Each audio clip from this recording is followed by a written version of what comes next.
உலகமே ஒரு நாடக மேடை, நாம் அனைவரும் அதில் நடிகர்கள் என்றார் ஷேக்ஸ்பியர்.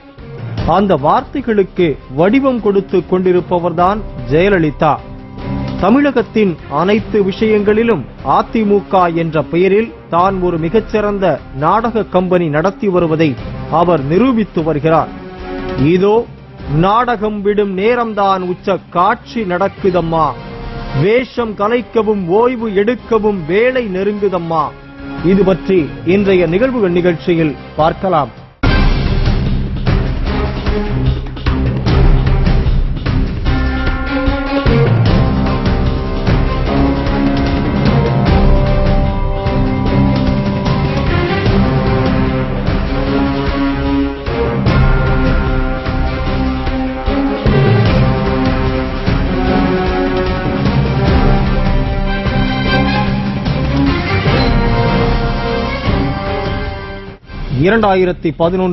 டிசம்பர் 19 சசிகலா, தினகரன் உள்ளிட்ட பலரையும் அதிமுகவில் இருந்து வெளியேற்றினார் ஜெயலலிதா.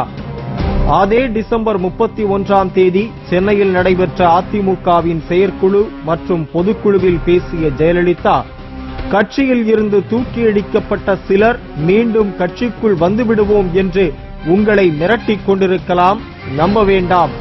கட்சியில் இருந்து தூக்கியடிக்கப்பட்டவர்கள் தூக்கி அடிக்கப்பட்டவர்கள்தான், அவர்கள் மீண்டும் கட்சிக்குள் வரவே முடியாது என்று பேசினார். இதை நம்பி அந்த கூட்டத்தில் பேசிய அப்போதைய உள்ளாட்சித்துறை அமைச்சர் KP முனுசாமி, அம்மாதான் எல்லாம், பிடித்து வைத்தால் பிள்ளையார், இடித்து போட்டால் சாணி என்றே தனது ஜெயலலிதா விசுவாசத்தை காட்டினார். ஆனால் என்ன நடந்தது? 2012 ஏப்ரல் 1 மீண்டும் சசிகலாவை அழைத்துக் கொண்டார் ஜெயலலிதா. 2011 சசிகலாவும் அவரது உறவினர்களும் கட்சியில் இருந்து நீக்கப்பட்ட போது 3 பேர் அவரது விசுவாசிகளாக முத்திரை குத்தப்பட்டு அமைச்சர் பதவியில் இருந்து நீக்கப்பட்டனர். SP வேலுமணி, கோகுல இந்திரா மற்றும் அக்ரி கிருஷ்ணமூர்த்தி.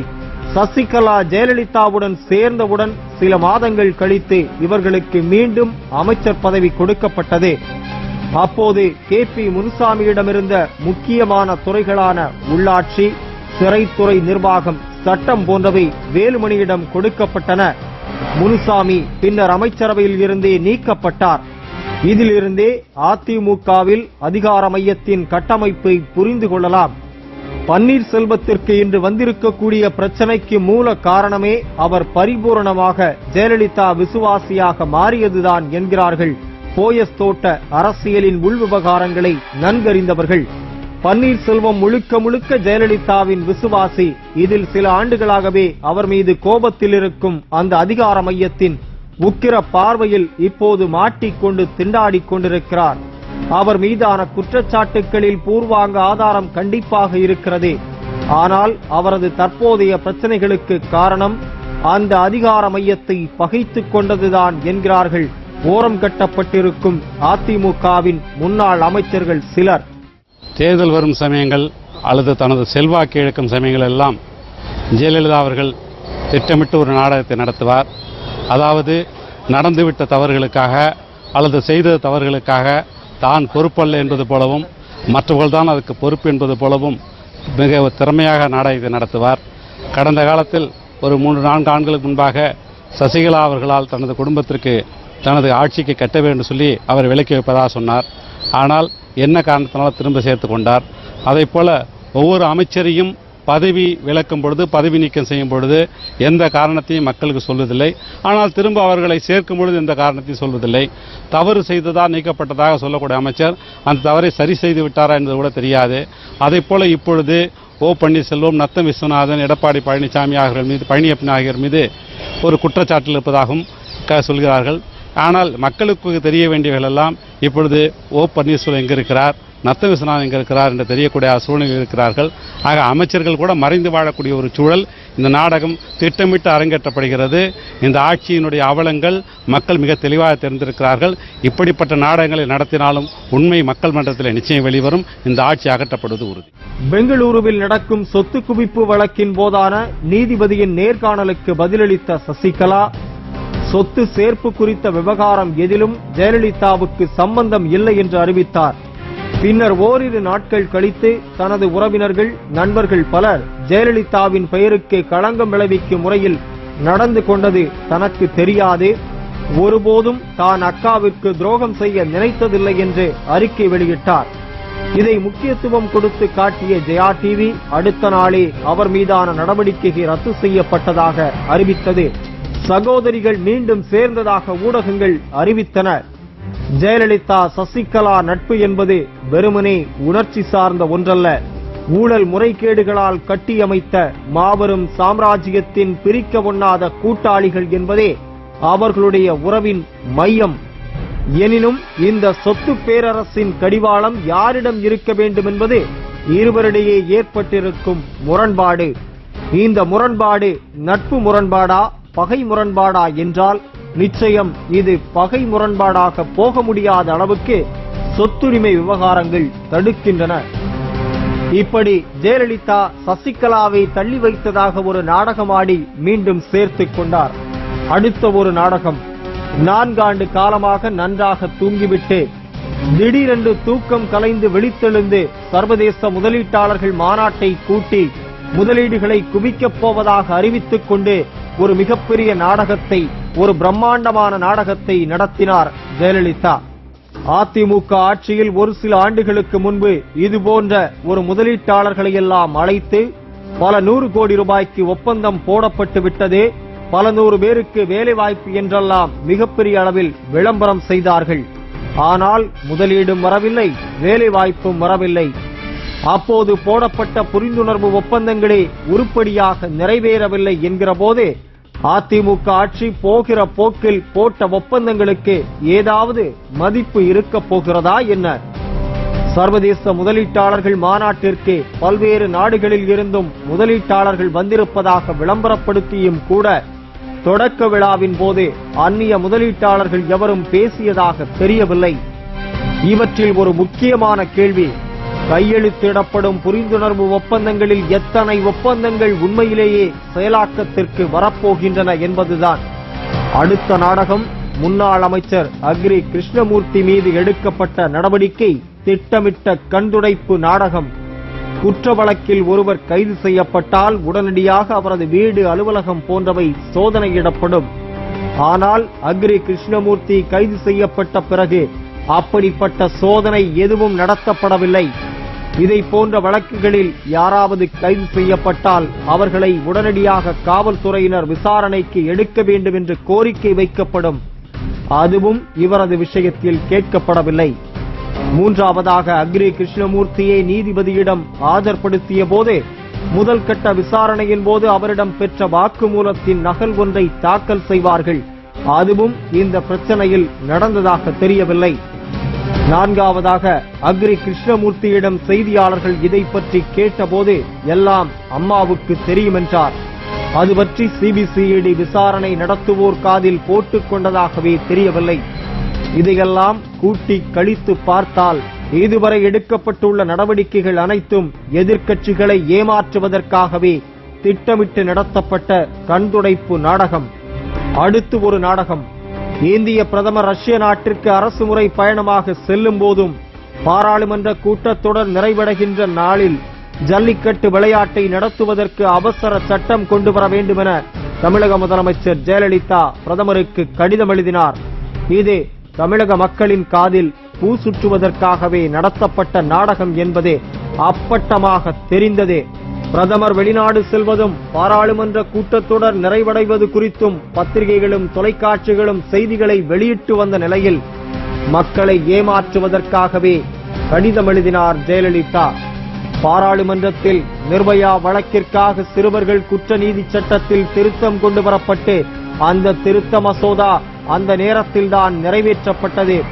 ஆனால் அதிக அளவு எம்பிக்களை வைத்திருக்கக்கூடிய அதிமுகவால் ஜல்லிக்கட்டு விளையாட்டை நடத்துவதற்காக பிராணிகளுக்கு இழைக்கப்படும் தீங்கினை தடுத்தல் சட்டத்தில் திருத்தம் கொண்டு வந்து அதை ஏன் நிறைவேற்ற முடியவில்லை?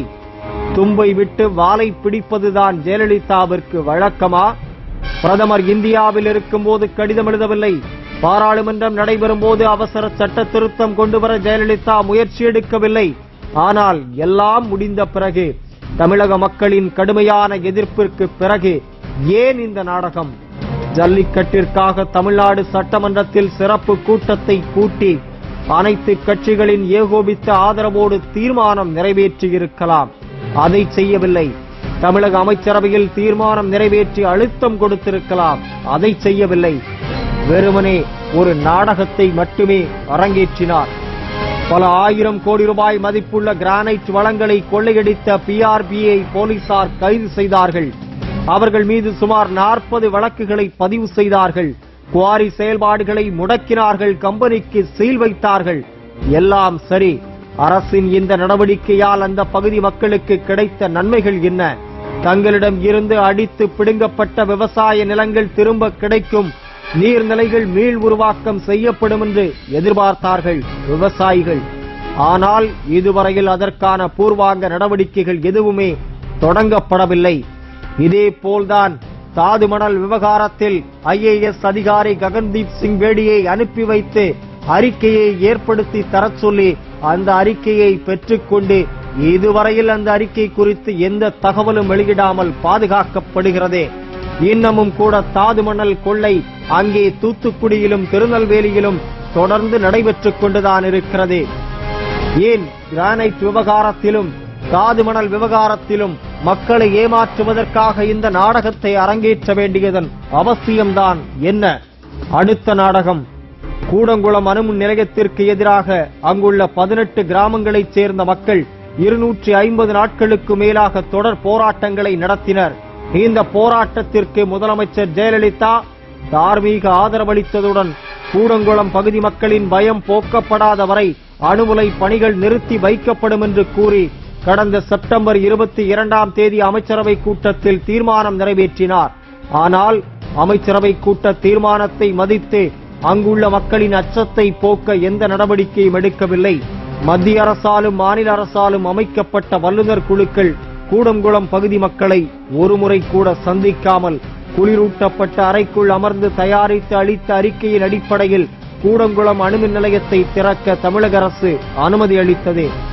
அணுமின் நிலையத்தை திறக்கக்கூடாது என்று கூறி வந்த ஜெயலலிதா தமிழக அரசின் சார்பில் அமைக்கப்பட்ட வல்லுநர் குழுவில் அணு உலைக்கு ஆதரவாக செயல்பட்டு வரும் MR சீனிவாசனை உறுப்பினராக சேர்த்த போதே இது ஒரு மிகப்பெரிய நாடகம் என்பதே தெள்ளத் தெளிவாக தெரிந்தது.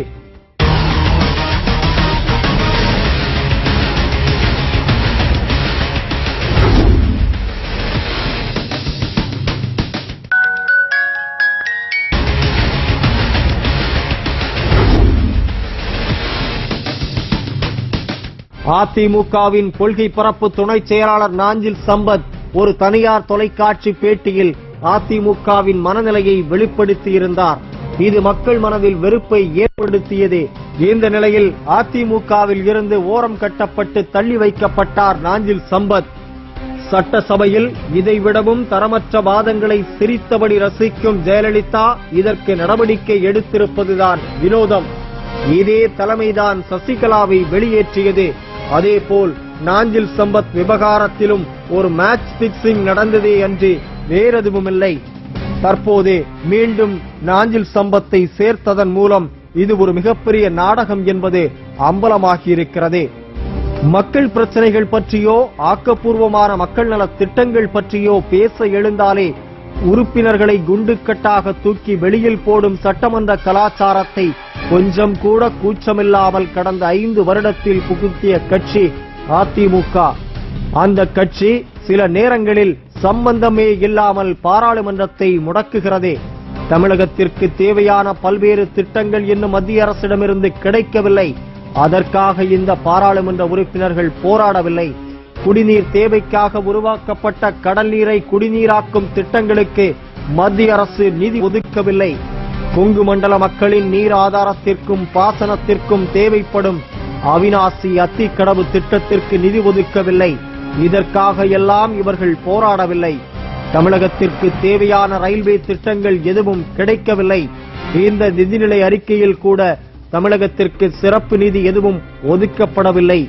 மழை வெள்ளத்தால் பாதிக்கப்பட்டு தங்களின் வாழ்வாதாரத்தையும் விவசாயத்தையும் இழந்து நிற்கும் மக்களுக்கு தமிழக அரசின் சார்பில் கேட்கப்பட்ட 25,000 கோடி ரூபாய் நிதியும் ஒதுக்கப்படவில்லை. அதற்காக இந்த நாடாளுமன்ற உறுப்பினர்கள் போராடவில்லை. தென் மாவட்ட மக்களின் உணர்வுடன் ஒன்றிவிட்ட ஜல்லிக்கட்டு விளையாட்டை நடத்த அவசர சட்டம் கொண்டு வர வேண்டும் என்று குரல் கொடுக்கவில்லை. தமிழக மீனவர்கள் இலங்கை கடற்படையால் தாக்கப்படுவது நிரந்தரமாகிவிட்டது. அதை மத்திய அரசு முற்றிலும் தடுத்து நிறுத்தவில்லை. பறிமுதல் செய்யப்பட்ட மீனவர்களின் படகுகளை இலங்கை அரசிடமிருந்து இதுவரை மீட்கவில்லை.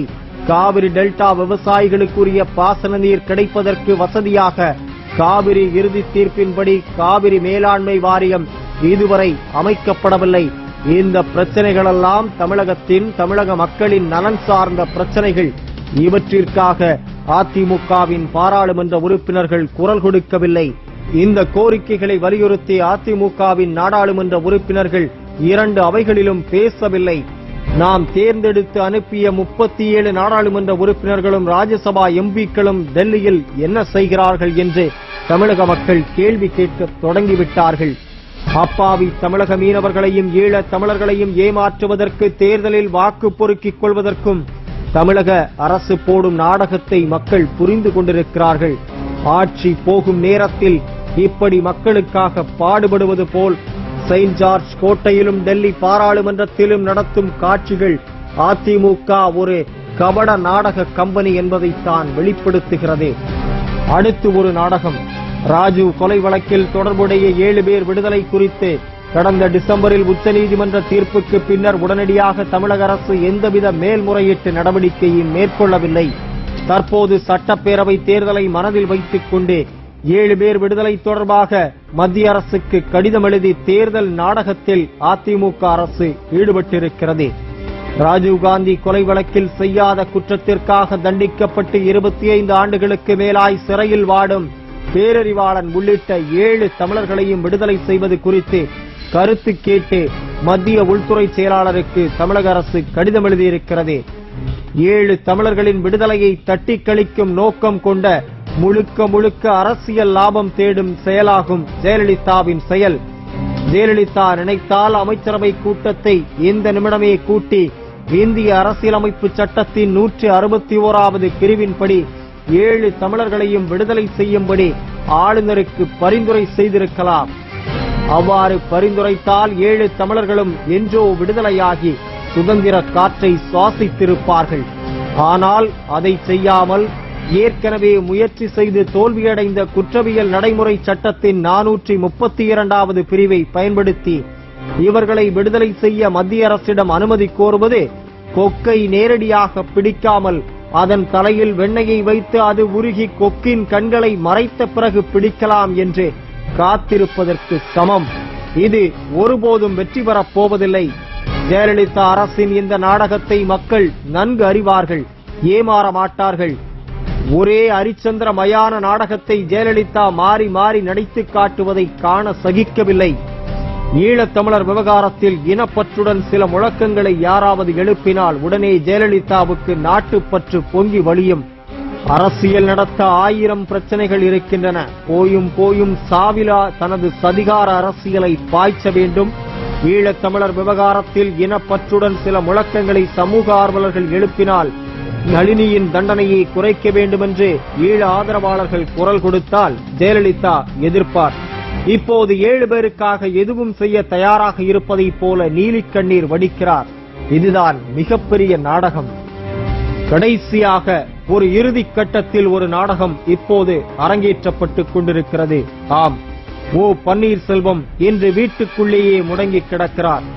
2 முறை தமிழ்நாட்டின் முதலமைச்சராக இருந்தவர், தற்போதைய நிதி மற்றும் பொதுப்பணித்துறை அமைச்சர். இவருடன் சேர்த்து மின்சார மற்றும் ஆயத்தீர்வையே தன்னுடன் வைத்திருக்கும் நத்தம் விஸ்வநாதன் மற்றும் உயர்கல்வித்துறை அமைச்சர் பழனியப்பனும் கூட முற்றிலுமாக இன்று ஆளும் அதிமுகவில் ஓரம் கட்டப்பட்டிருக்கின்றனர்.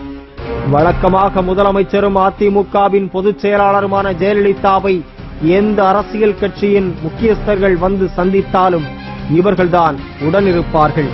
ஆனால் சமீபத்தில் 7 சிறிய கட்சிகளின் பிரதிநிதிகள் ஜெயலலிதாவை போயஸ் தோட்ட இல்லத்தில் சந்தித்த போது இவர்கள் யாருமே இல்லை.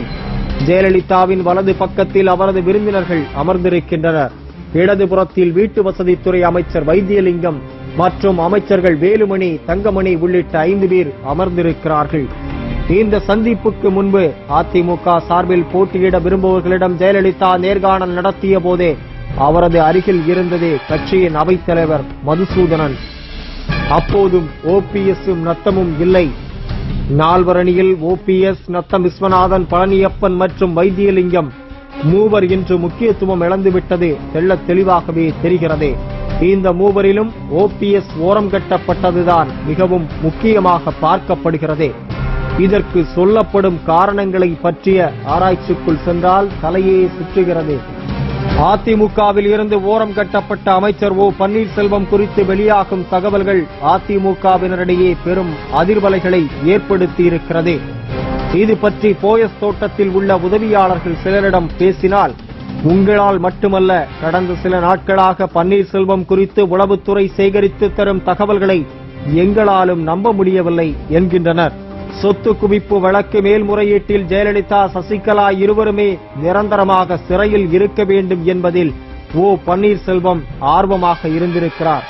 இதற்காக பெங்களூரில் உள்ள புகழ்பெற்ற கோயிலில் அவர் யாகம் நடத்திய படங்கள் ஜெயலலிதாவின் கைக்கு கிடைத்த பிறகுதான் அவருக்கு கடுமையான கோபம் ஏற்பட்டிருக்கிறதாம். அது மன்னர்கள் ஆட்சி காலத்தில் நடத்தப்பட்ட அசுவமேத யாகம் போன்றதாம். இந்த யாகத்தின் பலன் என்பது ஒருவரின் தனிப்பட்ட பலத்தை காட்டுவது, செல்வச் செழிப்பு, அதிகாரம், எதிரிகள் அழிவது, ராஜயோகம் என பல வகைகளிலும் பலன் தரக்கூடியதாம்.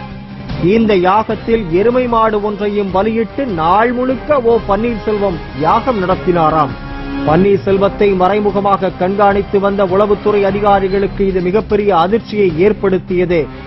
சொத்து குவிப்பு வழக்கின் மேல்முறையீட்டிற்கு பிறகு ஜெயலலிதா, சசிகலா இருவரும் மீண்டும் போயஸ் தோட்டத்திற்குள் வந்துவிடக் கூடாது என்பதுதான் யாகத்தின் பிரதான நோக்கமாம். இதன் மூலம் நாட்டையே ஆளும் ராஜயோகம் தனக்கு மட்டுமே கிடைக்க வேண்டுமென ஓ பன்னீர்செல்வம் நினைத்திருக்கிறார். ஆனால் அவரது மறைமுக ஆசைகள் இப்படி அம்பலமாகும் என அவர் கனவிலும் நினைக்கவில்லை என்கிறார்கள் போயஸ் தோட்ட விசுவாசிகள். தனக்கு வேண்டப்பட்டவர்களுக்கு சீட்டு வாங்கி கொடுப்பதற்காக ஓபிஎஸ் வசூலித்த தொகை மட்டும் 88 கோடி ரூபாயாம். ஓபிஎஸ்க்கு அடுத்த நிலையில் இருந்த அமைச்சர்கள் இருவரும் தலா 60 கோடி வரையில் வசூல் வேட்டை ஆடியிருக்கிறார்கள். இந்த அணி தேர்வு செய்த வேட்பாளர்கள் அனைவரும் பன்னீர்செல்வம் கண்ணசைவுக்கு கட்டுப்பட்டவர்கள் என்பதுதான் அதிர்ச்சி தகவல். இது தவிர மூத்த அமைச்சர் ஒருவர் மலேசியாவில் வாங்கி குவித்திருக்கும் 12 பெட்ரோல் பங்குகள், வணிக வளாகங்கள், நிலங்கள் என இந்த அணியினர் வாங்கி குவித்த பல ஆயிரம் கோடி ரூபாய் சொத்துக்களை கைப்பற்றும் வேளையில் போயஸ் தோட்டத்து குழு இறங்கியிருக்கிறதாக தகவல் வந்திருக்கிறது. தேர்தல் என்பதால் ஜெயலலிதா அமைதியாக இருக்கிறார், இல்லாவிட்டால் இந்த நேரம் நடவடிக்கை வேறு மாதிரியாக இருந்திருக்கும் என்கிறார்கள். தேர்தலில் சீட்டு வாங்கி தருவதாக பணம் வசூலித்த சீனியர்களுக்கே இந்த முறை இடம் கிடைப்பது சந்தேகம்தான். அந்த அளவுக்கு ஜெயலலிதாவுக்கு மூத்த அமைச்சர்கள் மீது கடுமையான வெறுப்பு இருப்பதாகவும் தெரிய வருகிறது. எதிரிகள் அழிய வேண்டும் என சக்கரத்தாழ்வாருக்கு ஜெயலலிதா தான் யாகம் செய்வது வழக்கமாம். இப்போது அவர் பாணியிலேயே ஓபிஎஸ் யாகம் நடத்தியதாக சொல்லப்படுவது அரசியல் வட்டாரத்தில் பெரும் பரபரப்பை ஏற்படுத்தியிருக்கிறது. இருந்தாலும் கூட இதுவும் ஒரு மிகப்பெரிய நாடகம் என்றுதான் பலரும் சொல்கிறார்கள். தான் வாங்கி குவித்த சொத்துக்களை இப்போது பன்னீர்செல்வம் வாங்கி குவித்ததாக திசை மாற்றி மக்களை ஏமாற்றுவதற்காகத்தான் இப்போது இந்த நாடகம் அரங்கேற்றப்பட்டுக் கொண்டு வருவதாகவும் சொல்கிறார்கள் விவரம் தெரிந்த சிலர். இதோ நாடகம் விடும் வேளைதான் உச்ச காட்சி நடக்குதம்மா, வேஷம் கலைக்கவும் ஓய்வு எடுக்கவும் வேளை நெருங்குதம்மா.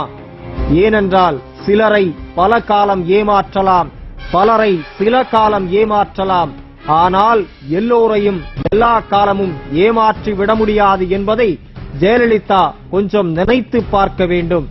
இந்த சிந்தனையோடு இன்றைய நிகழ்வுகள் நிகழ்ச்சி நிறைவு பெறுகிறது. நன்றி, வணக்கம்.